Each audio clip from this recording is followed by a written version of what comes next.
Bismillahirrahmanirrahim.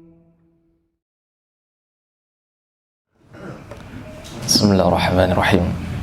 Assalamualaikum warahmatullahi wabarakatuh. Alhamdulillah nahmaduhu wa nasta'inuhu wa nastaghfiruh wa na'udzu billahi min syururi anfusina wa min sayyiati a'malina.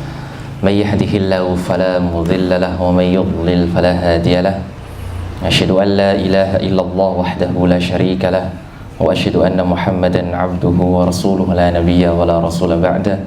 Allahumma salli wa sallim ala nabiyyina Muhammadin wa ala alihi wa ashabihi wa man tabi'ahum bi ihsanin ila yaumil qiyamah. Amma ba'da, Allahumma anfa'na bima 'allamtana wa 'allimna ma yanfa'una wa zidna ilman yanfa'una, amin ya rabbal alamin. Ayyuhal hadirun, ayah bunda pengurus posku yang dimuliakan Allah Subhanahu wa taala. Alhamdulillah, tsumma alhamdulillah, bersyukur hadirat Allah Subhanahu wa taala, di pagi hari ini kembali kita diizinkan oleh Allah, diberikan kesempatannya untuk bisa melanjutkan kembali kajian kitab mulia karya orang mulia, seorang imam besar, yaitu Syekh Muhammad Syekh An-Nawawi rahimahullahu ta'ala. Kitab Riyadhus Shalihin, masih di bab Al-Ikhlas.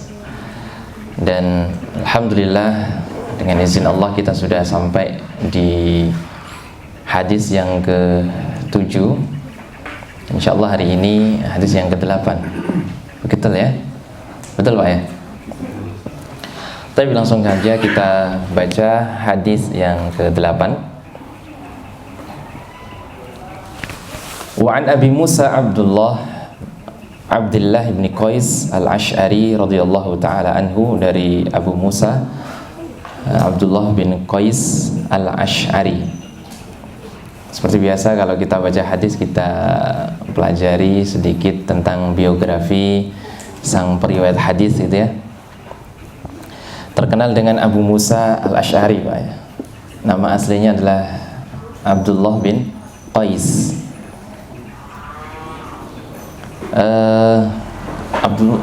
Abdullah bin Qais, atau yang dikenal dengan Abu Musa al-Ash'ari, beliau ini sahabat yang berasal dari negeri Yaman, bukan orang Madinah atau orang Makkah ya.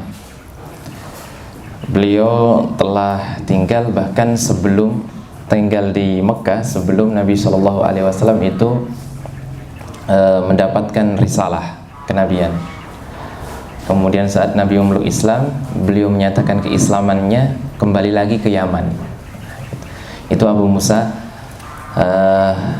al-Ash'ari. Al-Ash'ari itu kayak sebuah kabilah gitu Pak ya, Al-Ash'ari. Mungkin antum kenal Abul Hasan al-Ash'ari gitu ya. Nah, itu sama-sama kabilahnya. Abu Musa al-Ash'ari, kalau untuk orang Arab, Yaman kan yang Arab ya, beliau termasuk orang yang memiliki tubuh yang tidak tinggi ya, agak kecil gitu, kemudian kurus ya. Dan Abu Musa ini apa ya, ya memang tidak gede gitu orangnya Pak. Itu Abu Musa al-Ash'ari. Tapi meskipun orangnya seperti itu fisiknya, suaranya Abu Musa al-Ash'ari itu dipuji Nabi SAW seperti serulingnya keluarga Daud. Nah, gitu ya. Pernah suatu ketika Nabi SAW sedang di rumah beliau, rumah yang di samping masjid itu. Kemudian Abu Musa al-Ash'ari membacakan sebuah firman Allah. Maka kemudian Nabi SAW mengatakan, laqad utita mizmaron min mazamiri ali Daud. Wahai Abu Musa, sungguh engkau telah diberikan seruling seperti serulingnya keluarga Daud. Bukan berarti seruling itu hukumnya boleh Pak ya. Yang di sini ada yang maksudnya adalah bahwa suaranya itu seperti suaranya Nabi Daud.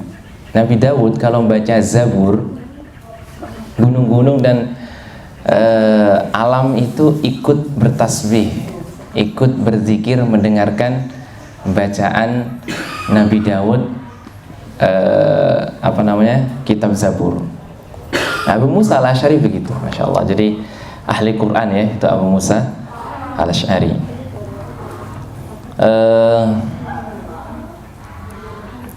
Bahkan beliau juga mendapatkan doa Nabi SAW. Hadis yang diriwayatkan oleh Imam Bukhari Muslim.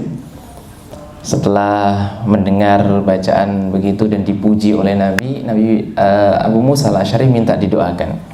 Maka kemudian Nabi mendoakan, Allahumma ighfir li Abdullah bin Qais dzanbahu adkhilhu yaumal qiyamati madkhalan karima. Ya Allah, ampunilah dosa Abdullah bin Qais dan masukkanlah dia di hari kiamat dengan tempat masuk yang mulia. Maksudnya adalah surga. Subhanallah, itu sahabat yang didoakan langsung oleh Nabi. Dan banyak pujian Pak terhadap sosok Abu Musa al-Asy'ari ini ya. Sebagaimana Imam Asy-Sya'bi dalam kitabnya, beliau mengatakan ahli fikih sahabat itu ada 6. Umar, Ali, kemudian Zaid bin Thabit, kemudian Abdullah bin Mas'ud, Ubay bin Ka'ab, dan Abu Musa al-Asy'ari. Jadi ahli fikih dia.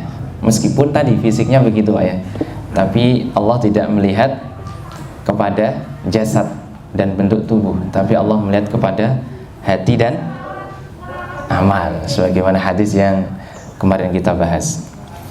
Meskipun begitu, akhirnya nanti di zaman Umar beliau jadi gubernur di Basrah, kemudian zaman Utsman jadi gubernur di Kufah. Padahal antum tahu Basrah itu kan tempat orang yang gak keras Pak ya, keras mereka, tapi ketika dipimpin Abu Musa al-Asy'ari, mereka tunduk kepada Abu Musa al-Asy'ari. Itu sedikit biografi tentang Abu Musa al-Asy'ari. Dan orang Asy'ari itu Pak, hatinya itu lembut ya. Orang-orang Asy'ari itu hatinya lembut. Maka Nabi SAW setelah penaklukan Khaybar, kalau tidak salah, melakukan Khaybar, Abu Musa al-Asy'ari itu kan datang nanti dengan rombongannya, dengan orang-orang yang berhasil diislamkan oleh beliau. Maka Nabi mengatakan, yuqaddimu alaikum ghadan qaumun araqu quluban minkum lil Islam.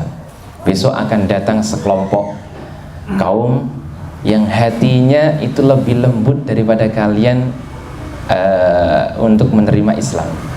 Maka datanglah Abu Musa al-Asy'ari dengan teman-temannya dari Asy'ari, atau disebut dengan al-Asy'ariyun gitu. Abu Musa al-Asy'ari mengatakan, qala su'ila Rasulullah sallallahu alaihi wasallam anir rajuli yuqatilu syaja'atan.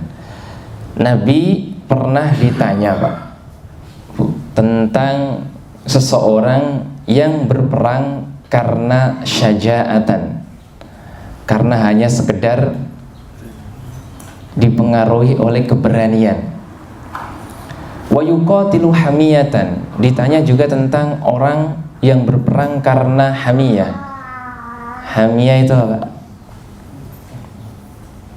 Hamiyat al-jahiliyah. Hamiyah itu berperang karena membela suku, membela keluarga besar, membela golongan, kelompok dan sebagainya. Bahkan mungkin membela negara ya. Wa yuqatilu riya'an. Beliau juga ditanya tentang laki-laki yang berperang karena riya, karena ingin dipuji.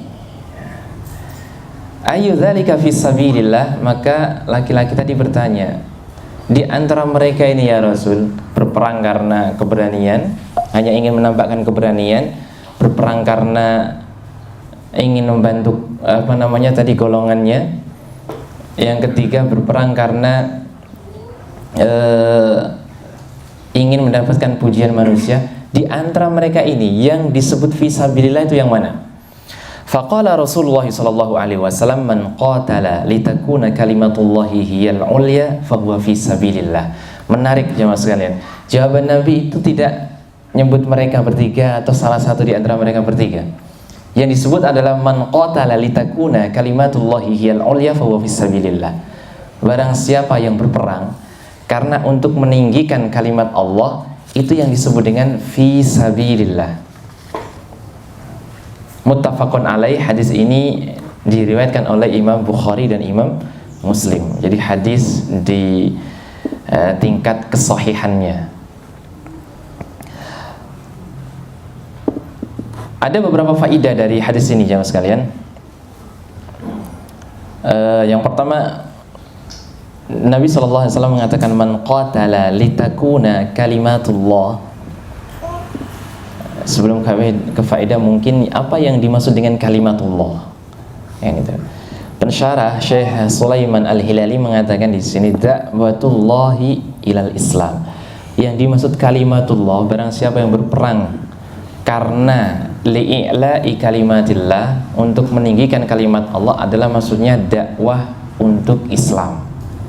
Jadi apapun itu yang masuk ke dalam kalimat dakwah ilal Islam itu disebut dengan kalimatullah, Pak. Ya, kalimatnya Allah, ya. Bukan kalimat Allah itu firman Allah, bukan ya. Tapi adalah dakwatullah ilal Islam, mengajak kepada Islam, itu disebut dengan kalimatullah. Wal murad dinullah, yaitu agama Islam. Waqad waqa'a fi riwayatin al-ahadits as'ilah madaruha anal qital yaqa'u bisababi khamsati asya. Ada banyak riwayat yang menyebutkan ternyata orang berperang itu berdasarkan 5 sebab. Sebab 5-5-nya ini sebab yang tercela, Pak. Yang pertama, talabul ghanam, untuk mencari harta rampasan perang atau ghanimah, talabul ghanimah. Itu biasanya orang mau perang sebabnya itu. Yang kedua, sebab orang berperang idharus syaja'ah. Dia ingin menampakkan keberanian, menampakkan kekuatan. Ada sebab perang yang lain itu arya, karena pujian. Wah, kayak itu memang kuat banget, hati-hati kalau kelompok kayak. Nah, begitu. Kan begitu Pak ya, di zaman tahun berapa itu, 96 atau berapa itu kan, laskar-laskaran gitu kan, itu di Pantura kalau antum tahu. Iya. Kemudian hamiyah, ada berperang disebabkan karena kesukuan, hamiyah. Yang terakhir, sebab yang kelima, biasanya perang itu al-ghadab, karena marah, ya, karena amarah, baru dia berperang. Ya, seluruh sebab-sebab ini itu adalah sebab yang dicela. Apa saja tadi, Pak?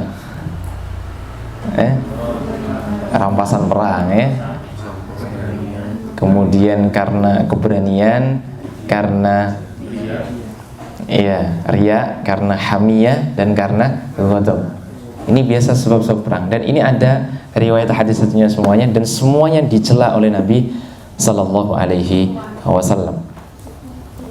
Maka Nabi Sallallahu Alaihi Wasallam tidak ingin menyebutkan sebab-sebab itu, tapi yang disebutkan oleh Nabi adalah man qatala, barang siapa yang berperang li'i'la'i atau litakuna kalimatullahi hiyal ulya, supaya kalimat Allah itu tinggi, dialah yang disebut dengan fisabilillah. Faedah dari hadis ini yang disebutkan Syekh Sulaiman Al-Hilali, beliau mengatakan al-a'mal as-salihah tahtasibu bin niyatis salihah. Masih di bab keikhlasan, Pak, ya. Masih di bab tentang niat, ya. Barang siapa atau amal-amal saleh itu tergantung dengan niat yang saleh. Kembali, kita masih takdirkan oleh Allah Subhanahu wa Ta'ala di pagi hari ini, masih diingatkan untuk meluruskan niat, masih diingatkan untuk mengikhlaskan amal. hanya karena Allah Subhanahu wa ta'ala. Karena kumpul kita ini Pak bukan kumpul untuk apa-apa ya, tapi kumpulnya untuk menolong agama Allah, kan begitu Pak ya. Untuk membersamai anak-anak kita yang sedang belajar dan guru-guru kita yang sedang mengajar, kan kita ada di sini. Tujuannya itu ya, untuk meninggikan atau memperjuangkan agama Allah. Falidzalika fahuwa syahidun li hadits innamal a'malu binniyat. Maka karena itu hadis ini juga menjadi syahid atas hadis yang pertama yang telah kita bahas. Sungguhnya amal itu tergantung niatnya. Orang kalau berperang hanya sekedar menolong kelompok, bahkan tidak dianggap sebagai orang yang mati syahid. Orang berperang hanya untuk membela negara, mohon maaf Pak ini kok ekstrim membela negara ya. Benar, membela negara itu tidak dikatakan sebagai mati syahid. Ya memang begitu. Itu hukum atau syariat kita ya. Berbeda nanti ya, kalau negara itu adalah negara yang Islam, bahwa kita membela negara ini ya karena negara ini adalah negara Islam, itu berbeda gitu loh ya. Paham Pak? Nah gitu. Kenapa? Karena kalau misal di zaman penjajahan orang-orang Belanda ini, mereka di antara tujuan menjajah itu kan glory, gospel, apa Pak? Gold. Iya emas. Gospel apa? Nyegaran agama kan? Nah, makanya kemudian Hadratus Syekh Imam Hasyim Asy'ari kemudian menyuarakan tentang jihad, kan gitu. Itu karena apa? Karena mereka akan menyebarkan itu, dan kita ingin membela negeri ini yang negeri yang muslim, kan gitu. Negeri yang mayoritas adalah umat Islam. Kalau kita dijajah, kita akan sulit untuk menjalankan syariat agama Islam. Nah, itu perlu benar Pak. Tapi kalau yang sekedar membela negara tanpa adanya keislaman itu, maka matinya adalah tidak fisabilillah. Apalagi kalau hanya sekedar membela tanah, ya kan, persengketaan tanah gitu kan. Dan hari ini jamaah sekalian, nyawa itu kan apa ya, kadang murah sekali ya. Antum setiap hari menyaksikan lah di TV kan, dimanapun itu, masya Allah, berita pembunuhan hampir setiap hari ada. Kayaknya Pak ya. Saya sih gak ada TV Pak masalahnya. Oh sama. Ada internet kan, ya. Kalau bahkan internet lebih canggih daripada TV kan gitu ya. Lebih cakupannya lebih luas ya, lebih update. Itu yang pertama Pak. Jadi tetap yang diperhatikan atas seluruh amal itu adalah niatnya. Kayak di sini antum para posku Kurlas itu niatnya antum kesini, masya Allah harus niat untuk membantu menolong agama Allah. Karena mereka yang menolong agama mereka, agama di sana itu masya Allah semangat sekali, ya, termasuk syaitan ya, yang semangat sekali untuk menjerumuskan manusia ke dalam neraka. Maka kita harus semangat juga untuk menolong manusia masuk ke dalam surga. Faedah yang kedua, fadlul jihad yakunu liman qatala fi sabilillah i'la'an li kalimatillah liyakuna ad-din kulluhu lillah. Di sini juga berbicara tentang keutamaan berjihad. Keutamaan berjihad untuk meninggikan kalimat Allah. Jadi jihad itu mulia jemaah sekalian. Betul Pak ya? Nabi menyebutkan jihad itu zirwatu sanamil Islam, puncak agama Islam. Tapi kemudian jihad ini kan tidaklah dilakukan kecuali telah memenuhi syarat-syarat dan rukunnya. Nah, gitulah ya. Jadi tidak asal-asalan.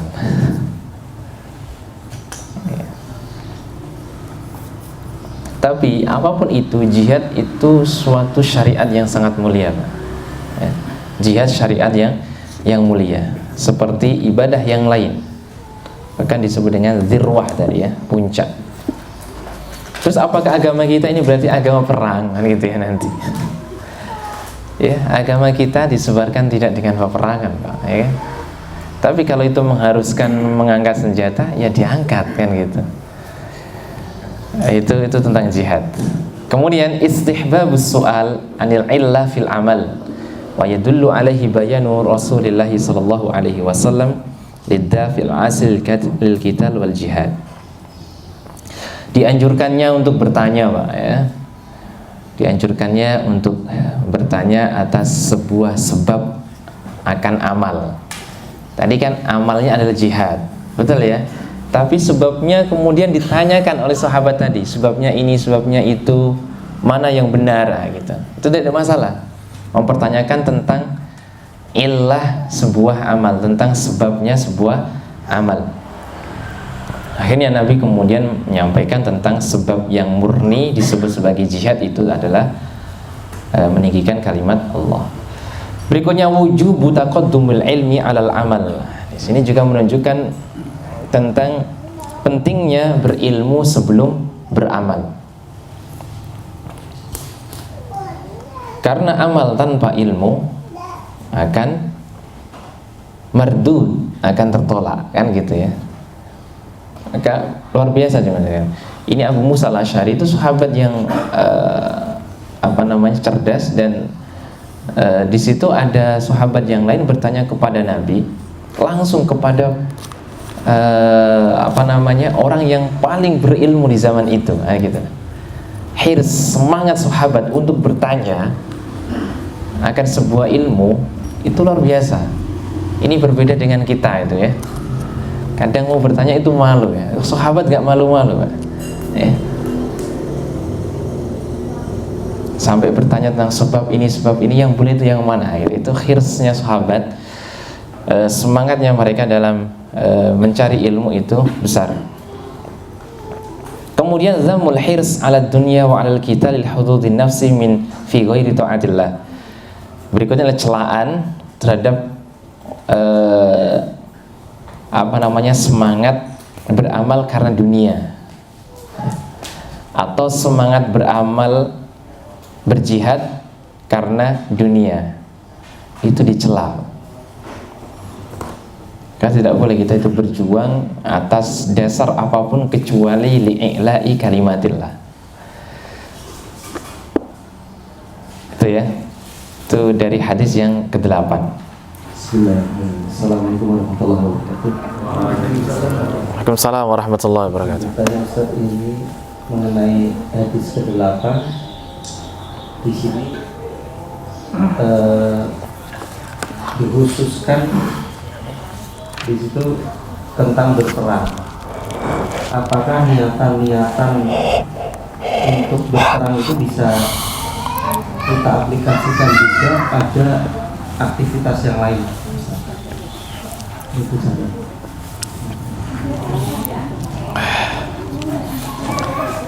Nah, Pak, jazakallah, Pak. Iya, meskipun hadis yang ke-8 ini adalah membahas tentang peperangan, tapi fikih hadis atau faedah hadis yang pertama tadi, Pak, dikatakan al-a'mal as-salihah, ya, tuhtasabu bin niyatis salihah, ya kan? Seluruh amal yang soleh itu tergantung kepada niat yang soleh, apapun itu, Pak. Bahkan mungkin sebab-sebab perang tadi ya, bisa saja kalau contohnya Pak, misal Pak, tadi masalah ghadab ya, masalah marah ya. Kalau kita mendidik memukul saja, dalam Islam itu punishment itu dalam kitab Adabul Muallimin karya Syekh Muhammad bin Suhnun ya. Kita kaji sama guru-guru itu di awal-awal itu kan punishment itu ada di Maghrib, di Afrika itu ya. Di Madzhab Maliki itu punishment dalam pendidikan ada, Pak. Dan cara memukul pun disebutkan. Tapi apakah boleh seorang memukul itu sebab marah? Ya boleh, Pak. Orang yang mau menghukum anak itu, Pak, itu disebutkan di kitab itu tidak boleh dengan alat-alat yang membuat patah tulang misal gitu, atau yang keras, disuruh cari yang layin itu apa, yang lembut ya, dan itu tidak boleh di wajah ya, tidak boleh di satu tempat ya, maka disuruh nyari yang paling lembut, dahan ranting yang lembut, dan disuruh baca ta'awud. Jadi antum nyari dulu, keluar baca ta'awud, balik-balik sudah reda itu marahnya, nggak jadi mukul.